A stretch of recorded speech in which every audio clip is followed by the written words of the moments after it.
Thank you. Senator Catherine Muma. Thank you, Honorable Speaker, for the opportunity to contribute to this fund.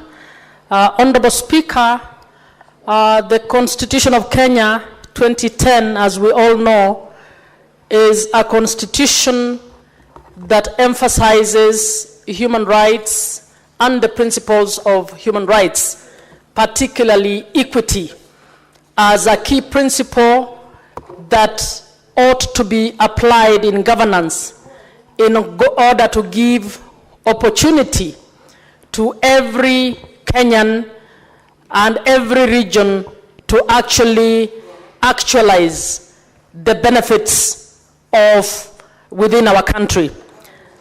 Mr. Speaker, first to commend the government and the Parliament, 13th Parliament and the 4th Senate, for having operationalized the Equalisation Fund.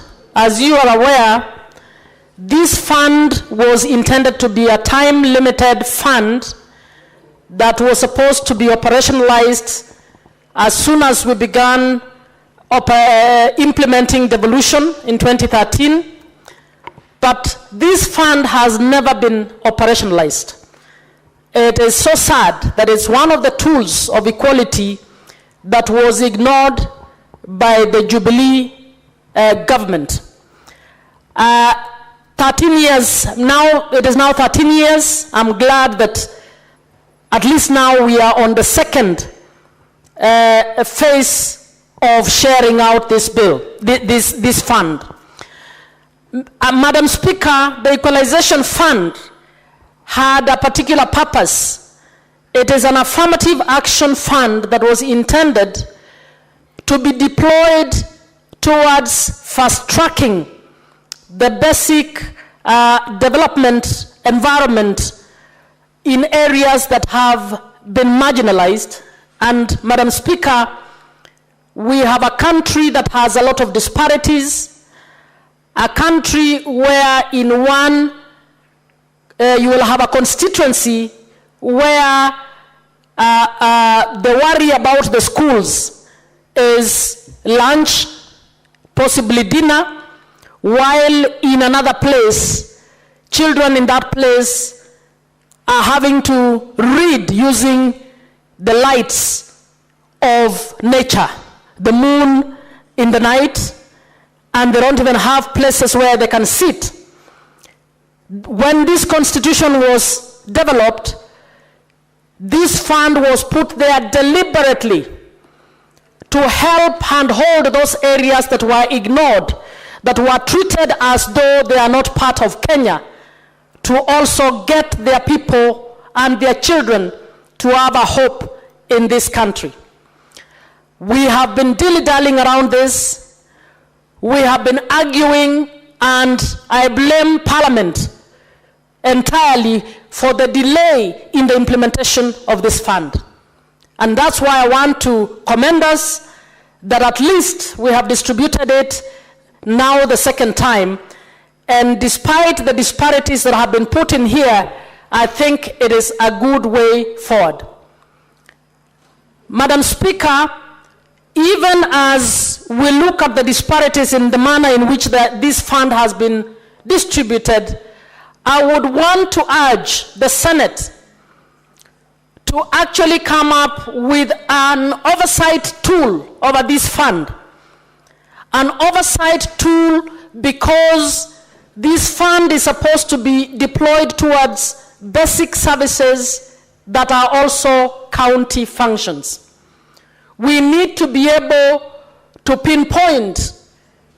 Now, the second year, when we go to next year, we should be able to say, when we go to Tana River, Senator Mungatana, we should be able to say the funds that were deployed under the Equalization Fund were used to deliver A, B, C, additional to what the county government is doing.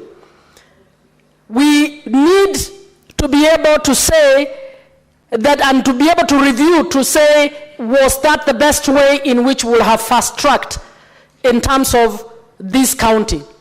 Was that the most needy area that was received these funds?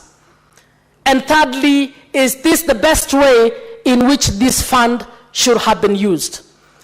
So even as we move forward, I would want you to note that water, health, roads, electricity, and whatever other infrastructure that is contemplated to be delivered under this fund are county functions. So we need to be able to have a timetable or a special schedule to monitor the manner in which this fund is actually bringing up the levels of development in a particular county. Madam Speaker, this should also lead eventually to the determination of changed poverty indices, changed parameters that we are using to determine the equitable share in terms of the nationally collected revenue. So if we don't do this, and I'm throwing a challenge to our Finance and Budget Committee, we must be able to tell Kenyans the value of equalization funds by clearly demonstrating that this is what the equalization fund did in Turkana, and as a result of deploying these funds for 5 years, Turkana was able to move from being measured at this level in terms of the poverty index to this other level in the poverty index. So I'm throwing a challenge to our secretariat, particularly the budget policy offices, to assist us to come up with a tool that can demonstrate the value of the equalization fund. Madam Speaker, I don't know whether we have resolved, and we need to resolve. This fund was supposed to exist for only 20 years. Now that we have started implementing it, that 20 years, I guess, was contemplated from the time we operationalized the Constitution 2010. We need to have a deliberate pronouncement as Parliament on when this fund will come to a close. And again, Madam Speaker, my view would be one of the determinants of whether this fund should close or not should be a determination that we have achieved what the fund hoped to achieve. And that's why, in my view, we must measure very deliberately how this fund is moving us in development, particularly moving the marginalized areas in development in the 20 years where the fund is supposed to be. Madam Speaker, should it happen, or should we be able to demonstrate the value that this fund has brought about, Madam Speaker, we might even be able, whatever Parliament will be there, might be able to even determine the need to increase it. There's nothing wrong in determining that we can actually take a portion of the national revenue and continue to deploy it towards areas that need to be brought up in order to participate in the development agenda of this country on an equal basis with the others. So as I finalize, I will not speak to the detail of what is there, but Madam Speaker, I find it curious that a county would be given only 31 million Kenya shillings, 29 million Kenya shillings. I don't know what 29 million Kenya shillings will do in terms of real change from marginalization coming up. I fall in the school of thought that felt maybe we should have just picked a few counties, give them adequate funds to bring their infrastructure to a particular level, and then we move to the next and do the same. But if we did so, we must be able to say, in batch 1, we are going to have the following 10 counties. In the next batch, we are going to have the following 20 counties, and so on. So, Madam Speaker, I think for those who are appropriating or who appropriated these funds, I am disturbed at the figure of 29 million.